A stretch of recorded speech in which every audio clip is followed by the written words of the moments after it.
हर जिले से एक ही आवाज आती है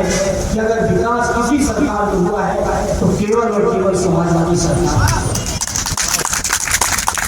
ये भारतीय जनता पार्टी वाले भाषण इनके सुनो तो कहेंगे इंडियन देश वाले कहेंगे दिल्ली वाले कहेंगे। लेकिन सोचो मेरे बलिया के लोगों, जहाँ इतनी बड़ी अर्थव्यवस्था के भाषण देते हो वहीं आप सोचिए ऑपरेशन सिंदूर हुआ भी, पाकिस्तान के खिलाफ भी युद्ध हुआ, और ये बात आज से नहीं, मैं बचपन से सत्य नेताजी के श्रीमुख से सुना हूं, आप सब समाजवादियों ने भी सुना होगा। सत्य नेताजी ने हमेशा कहा कि जब कभी भी देश की सेना को लड़ना पड़ा तो एक भी युद्ध ऐसा नहीं जो सेना जीत के ना आई हो, हर युद्ध को सेना जीत के दिखाएगा। लेकिन जब जब देश के नेतृत्व ने वार्ताएं की तो उस वार्ता में देश का नेतृत्व हारा। जहाँ इतनी शानदार सफलता है ऑपरेशन सिंदूर की, सभी आतंकी ठिकानों को उड़ाया हमारे जवानों ने, हमारे बहादुर सैनिकों ने। वहीं आप सोचिए हमने वार्ता में तो झुकते देखा है, लेकिन बाहर है मोदी जी 56 इंच वालों। अमेरिका लगातार कह रहा है कि हमने सीज फायर करवाया और देश की सरकार एक बार भी जवाब नहीं दे पाई। ये सोचो साथियों, देश के नेतृत्व झुक गया मेरा के सामने,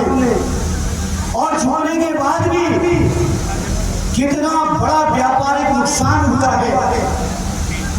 कितने हमारे ऑर्डर कैंसिल हुए हैं। अमेरिका में जो एक्सपोर्ट होता था तो वो आपके सबके सामने है, और ये सब इसलिए हो रहा है क्योंकि हमारी सरकार कंफ्यूज है, हमारी सरकार इस पर फैसले नहीं ले रही है, हमारी सरकार को नहीं समझ आ रहा क्या देश के हित में है, क्योंकि सरकार दिन रात व्यस्त है केवल प्रचार में, प्रसार में, झूठ बोलने में, विरोधियों को कैसे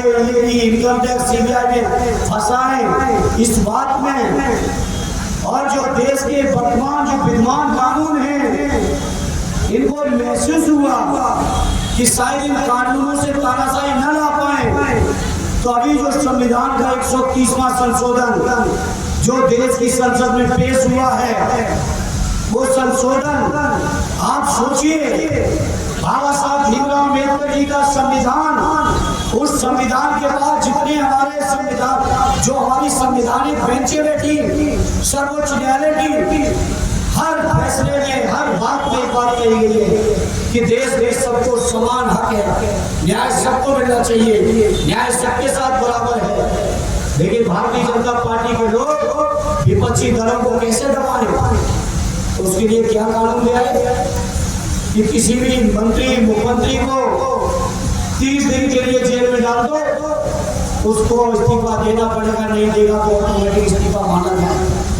ये संविधान संशोधन है, और ये संविधान संशोधन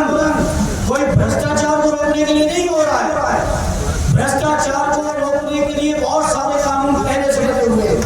ये केवल और केवल इसे लाया जा रहा है कि कैसे विपक्षी दलों की सरकारों के मुखियाओं को, मंत्रियों को जेलों में डाल के उनके पद से छीन के उनकी सरकारों को गिराया जाए। इन्हें बागी बलिया के लोगों आपके बीच में ये भारतीय जनता पार्टी के लोग भ्रष्टाचार से नहीं लड़ रहे। अगर लड़ रहे होते तो बताओ, आप सब बलिया वाले साथियों जानते हो, थानों में, तहसीलों में, कलेक्ट्रेट में, डीएम दफ्तर में, कप्तान दफ्तर में, सीडीओ दफ्तर में, स्वास्थ्य विभाग में, पंचायत विभाग में, बताओ उत्तर प्रदेश में पहले कभी ऐसा भ्रष्टाचार होगा? इतना